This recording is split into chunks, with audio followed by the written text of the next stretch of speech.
जय मसीह की। मेरा नाम है पास्टर राजेश खेदावे। सबका इस वीडियो में स्वागत हो। यीशु मसीह आपको और आपके फैमिली को आशीषित करे।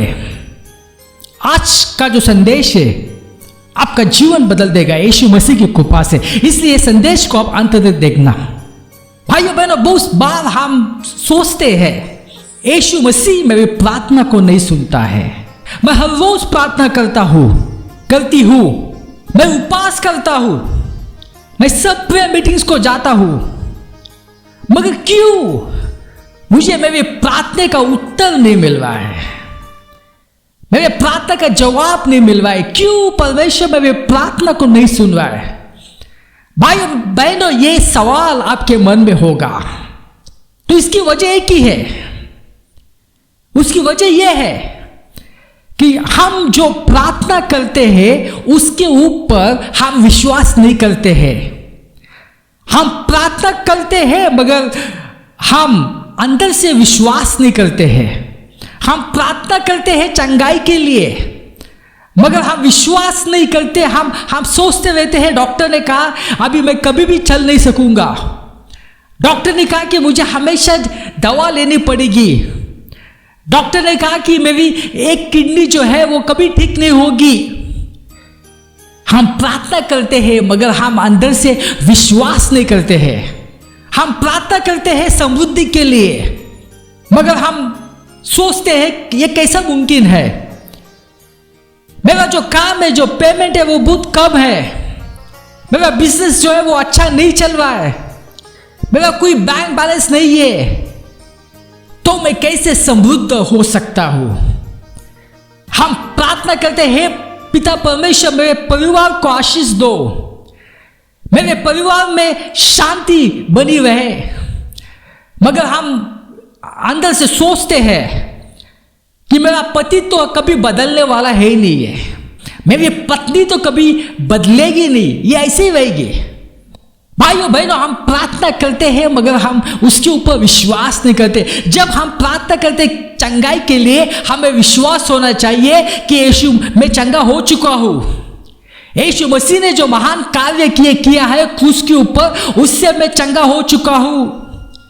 जब हम प्रार्थना करते हैं समृद्धि के लिए तो हमें विश्वास करना चाहिए कि वचन कहता है कि यीशु मसीह हमारे लिए गरीब बना ताकि हम जो है हम समृद्ध बने।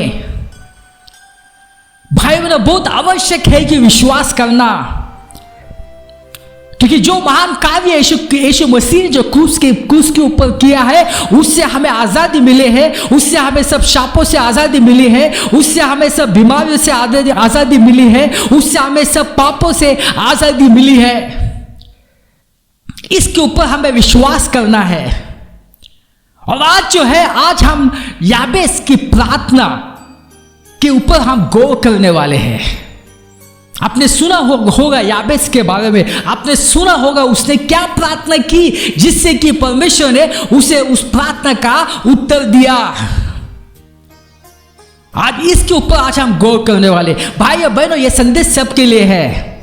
यदि आप स्टूडेंट हैं, यदि आप काम करते हैं, यह आपके लिए है, आपके जीवन को बदल देगा। याबेस, कैसे परमेश्वर ने याबेस के जीवन को बदल दिया, कैसे परमेश्वर ने उसका जो अपमानित जीवन जो है, अपमानित जीवन से उसको एक सम्मानित जीवन दे दिया, ये आज हम देखने वाले हैं। यदि आज लोग आपके ऊपर हंस रहे हैं, यदि लोग आपके परिवार का मजाक उड़ा रहे हैं, यदि आपके जीवन में कुछ नहीं हो रहा है, यदि दोस्त लोग आपका मजाक उड़ा रहे हैं, दोस्त लोग आपके बहुत आगे चले गए हैं, भाइयों बहनों, आज मैं आपको बताना चाहता हूं यीशु मसीह आपके जीवन को बदलेगा। जब हम यीशु मसीह के हुजूर में आ जाते हैं तो हमारा जीवन बदल जाता है, हम वैसे ही नहीं रहते। ये संदेश को आप ध्यान से सुनना। हम जाएंगे पहले इतिहास अध्याय 4 वचन 9। उसकी मां ने कहा, मैंने उसका नाम याबेस रखा है क्योंकि मैं उस समय बड़ी पीड़ा में थी जब मैंने उसे जन्म दिया। तो भाइयों बहनों, उसकी जो मां थी वो बहुत पीड़ा में थी, उसको बहुत तकलीफ हुई जब उसने याबेस को जन्म दिया और इसलिए उसकी मां ने उसका नाम याबेस रखा। अभी याबेस का मतलब क्या है? याबेस का मतलब है ही मेक्स सॉरोफुल।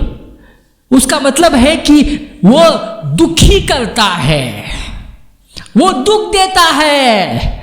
भाइयों बहनों, ये नाम अच्छा नहीं है, मगर ये नाम जो है उसके मां ने उसको दिया याबेस, वो दुखी करता है। भाइयों बहनों, कितनी परेशानी से याबेस जाता होगा, कितने अपमान से वो जाता होगा। जब उसको कोई बुलाते रहेंगे तो वो मजाक से बोलते रहेंगे, हे दुखी इधर आ जा, दुखी उधर जा, दुखी तू कैसा है। और कोई भी उसको बर्थडे में या शादी में बुलाता नहीं होगा क्योंकि उसका नाम था वो दुखी करता है। जहां भी जाता है वो दुखी करता है। ऐसी अपमानित स्थिति से वो जा रहा था। भाइयों बहनों, वैसे ही नाम, वैसे ही कुछ शीर्षक इस दुनिया हमको देती है। हमारे दोस्त देते हैं, हमारे स्कूल के दोस्त देते हैं, हमारे कॉलेज के दोस्त देते हैं, जहां पे हम काम करते हैं वहां के लोग देते हैं, हमारे पड़ोसी देते हैं, हमारे रिश्तेदार देते हैं। वे कहते हैं तू मूर्ख है, वे कहते हैं तू कुछ काम का नहीं है, वे कहते हैं तू पनवती है, कहते हैं तू स्वार्थी है, तू कुरूप है। भाइयों बहनों, ऐसे नाम इस दुनिया हमें देती है। आपको भी किसी ने तो नाम दिया होगा। अब बहुत सारे लोग जो है इससे बहुत मायूस हो जाते हैं। आप भी मायूस होते रहेंगे, आप भी अपमानित होते रहेंगे जब लोगों के सामने कोई आपको इस नाम से बुलाता है, अरे मूर्ख इधर आ जा, ए पनवती इधर आ जा, अरे बेवकूफ इधर आ जा। आपको बुरा लगता है। और बहुत सारे लोग इसके बारे में सोचते हैं और वो जो है वो डिप्रेशन में चले जाते हैं। और बहुत सारे जो स्टूडेंट्स रहते हैं, बहुत सारे केसेस है कि वो जो है ये सब सह नहीं पाते हैं और वो खुदकुशी कर बैठे हैं। भाइयों बहनों, आज ये संदेश आपके लिए है। चाहे दुनिया आपको कुछ भी कहे, कहने दो, मगर परमेश्वर के लिए आप जो है आप बहुत ही महत्वपूर्ण है। आप अनमोल है परमेश्वर के लिए। परमेश्वर आपसे बहुत प्यार करता है। दुनिया आपसे प्यार नहीं करती होगी, दुनिया कुछ भी बोलती रहेगी, बोलने दो। दुनिया आपका अपमान करती रहेगी, मगर परमेश्वर आपसे बहुत प्यार करता है। और जब परमेश्वर की हुजूर में आप आ जाते हैं तो आपका जीवन बदल जाएगा। जो लोगों ने आपका अपमान किया है वही लोग जो है वो आपका आदर करेंगे। जिसने आपको गालियां दी है वही लोग जो है वो आपको जो है अच्छे बातें करेंगे। इसलिए मायूस मत होना। परमेश्वर के लिए आप जो है अनमोल है। भाइयों बहनों, आपने याकूब के बारे में सुना होगा। याकूब का मतलब क्या है? याकूब का मतलब है धोखेबाज। इंग्लिश में कहा जाता है सप्लांटर, यानी चालाकी से दूसरे का स्थान हत्या लेने वाला, ग्रैबर।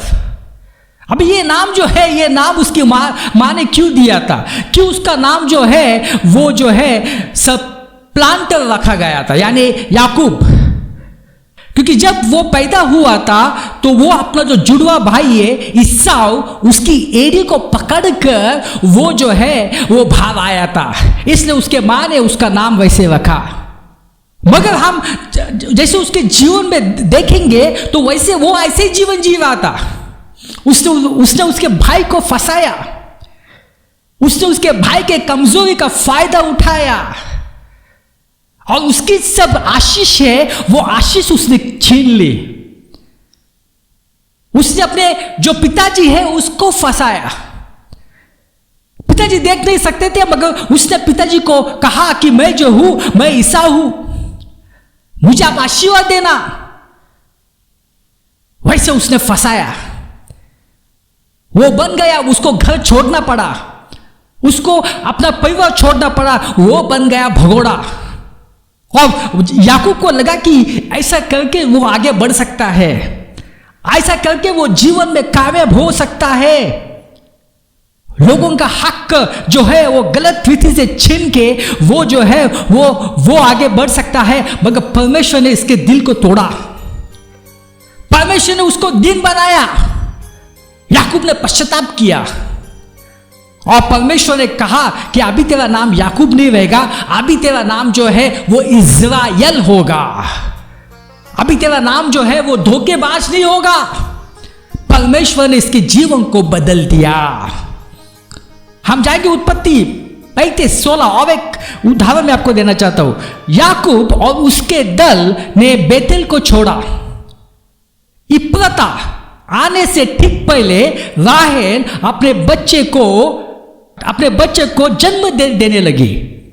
अभी ये जो याकूब जो है वो अपने पत्नी को लेके वो जो है वो बेतल से वो एफ्राता जा रहे थे। अभी एफ्राता जो है वो बेथलेहम का पुराना नाम है, लेकिन राहेल को इस जन्म से बहुत कष्ट होने लगा, उसे बहुत दर्द हो रहा था। राहेल की धाय ने उसे देखा और कहा, राहेल डरो नहीं, तुम्हें एक और पुत्र को जन्म दे रही हो। पुत्र को जन्म देते समय राहेल मर गई। वो बहुत पीड़ाओं से गए, बहुत तकलीफ हो गई उसको। मरने के पहले राहेल ने बच्चे का नाम बेनोनी रखा। बेनोनी का मतलब क्या है कि दुखी पुत्र, मेरा उदास बेटा। ये नाम उसके मां ने रखा जब वो अपनी सास से छोड़ रही थी। मगर देखो आगे क्या हुआ। किंतु याकूब ने उसका नाम बिन्यामीन रखा। याकूब ने क्या किया, उसका नाम जो है उसका नाम बिन्यामीन रखा, उसका नाम बेंजामिन रखा। लोग कह रहे होंगे, याकूब तू क्या कर रहा है, ये सब बाद में हो सकता है। अपना जो पत्नी का ख्याल रख, वो मर गई है, उसको कब्रिस्तान लेके जा, उसके लिए वो तू क्या कर रहा है, तू क्यों नाम बदल रहा है उसका भी। मगर याकूब ने पहला अपने बेटे का नाम बदला। उसका बेटे का नाम उसने बेनोनी से जो है वो बेंजामिन किया। बेंजामिन का मतलब है मेरे दाहिने हाथ का पुत्र, क्योंकि कुछ समय पहले याकूब का नाम जो है किसी ने बदला था, परमेश्वर ने बदला था। उसका नाम धोखेबाज से इज़राइल किया था।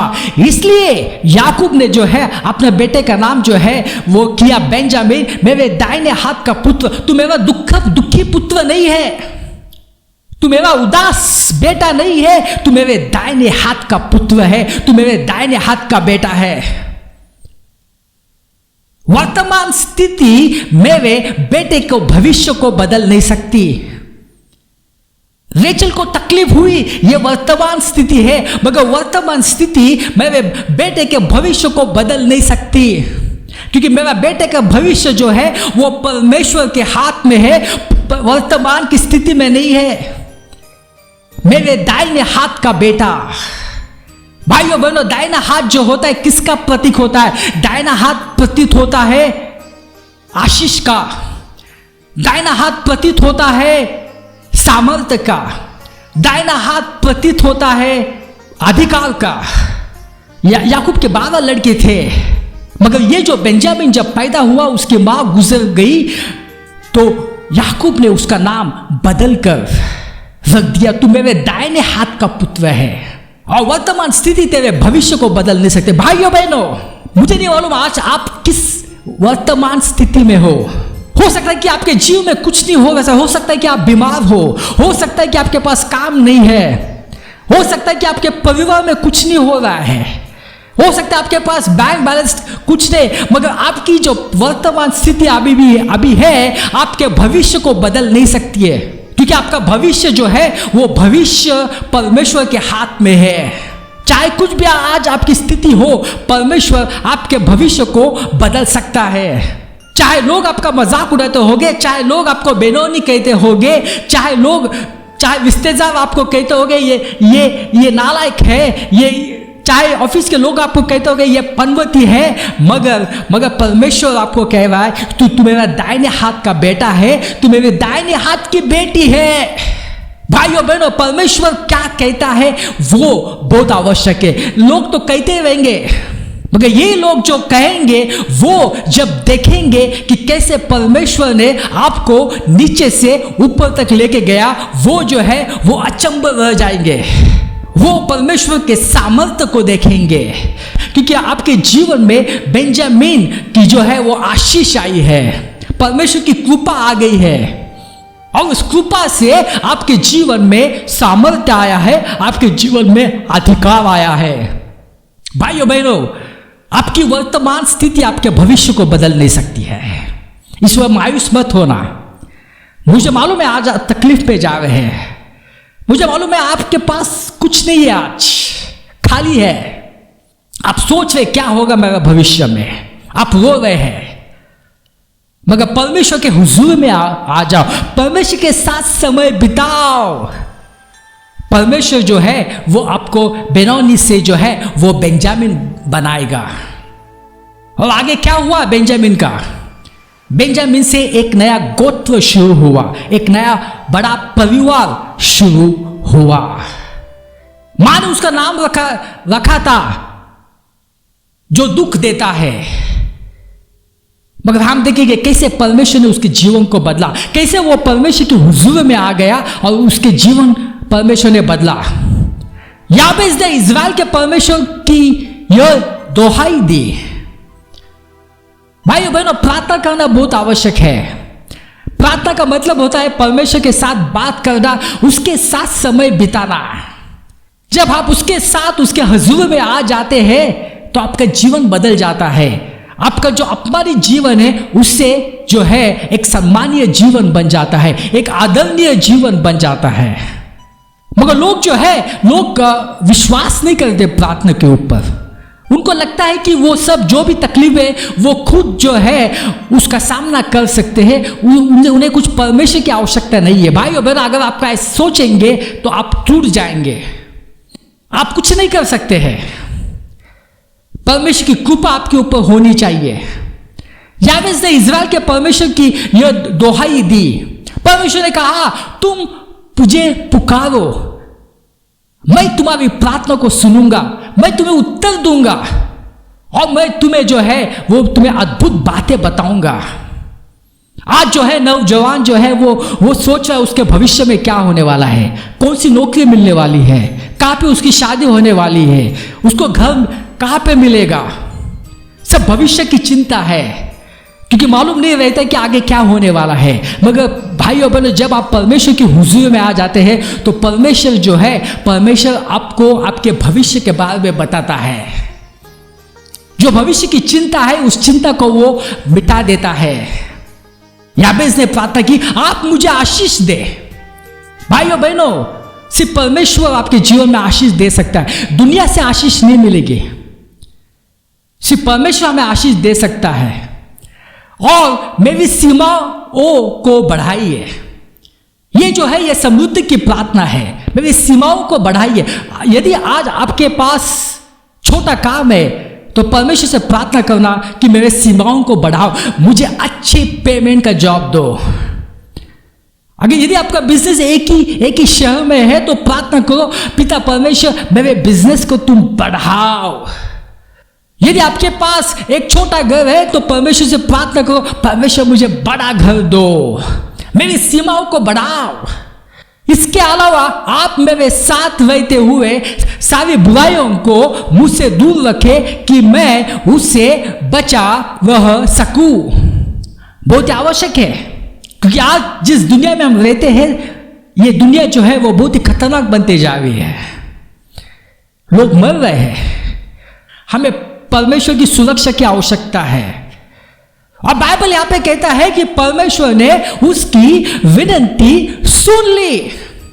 जो उसका जीवन जो जा रहा था, जिस अपमान से उसका जीवन जा रहा था, लोग जो है उसका मजाक उड़ाते रहेंगे।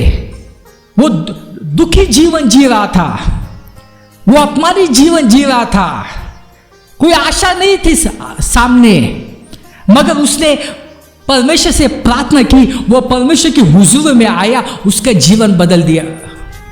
भाइयों बहनों, वैसे आपका जीवन बदल जाएगा जब आप परमेश्वर की हुजूर में आएंगे, उसकी उपस्थिति में आएंगे, उससे बातें करेंगे। इंसान से बातें करके कुछ होने वाला नहीं है। परमेश्वर से बातें करो, उसके उपस्थिति में समय बिताओ, वो आपके जीवन को बदल देगा। वो आपको बेनोनी से वो बेंजामिन कर देगा। वो आपको याकूब से वो जो बनाएगा इज़राइल, उसके हुजूर में आ जाओ। और हम देखते क्या हुआ आगे, और बाइबल यहां पे कहता है, पहले इतिहास अध्याय 4, लोग याबेस को उसके अन्य भाइयों की अपेक्षा अधिक आदर सम्मान देते थे। पहले नहीं देते थे, मगर जब याबेस परमेश्वर की हुजूर में आया, परमेश्वर की उपस्थिति में आ गया, परमेश्वर से प्रार्थना की, परमेश्वर ने उसके जीवन को बदल दिया, और वो जो अपमान का जो ठब्बा था उसके ऊपर वो निकाला। अभी वो दूसरे को दुख देने वाला नहीं बना, वो दूसरे को खुशी देने वाला बना। इसलिए लोग उसका आदर करते थे। भाइयों बहनों, परमेश्वर आपके जीवन को आज बदलना चाहता है। भाइयों बहनों, लोग आज आपको कुछ भी कहते रहेंगे, आपके परिवार को कुछ भी कहते रहेंगे। देखो ये परिवार क्या परिवार है, कुछ नहीं है। मगर मैं आपको बताना चाहता हूं, जब आप परमेश्वर की हुजूर में आ जाएंगे तो परमेश्वर आपको जो है वो आपको ऊपर लेके आएगा, ताकि लोग जो है वो आपको आदर कर सके। और जब आप परमेश्वर के हुजूर में आ जाएंगे तो जो लोग आपकी निंदा करते थे, जो लोग आपका आदर नहीं करते थे, वही लोग आपका आदर करने लगेंगे, आपको सम्मान देने लगेंगे। ये परमेश्वर की कृपा है। उसकी हुजूर में आ जाना, आपका जीवन बदल जाएगा। आइए हम प्रार्थना करें। पिता परमेश्वर, धन्यवाद देते ये समय के लिए, आप महान खुदा है। यह सब प्रार्थना यीशु मसीह के नाम से करता हूं, आमीन।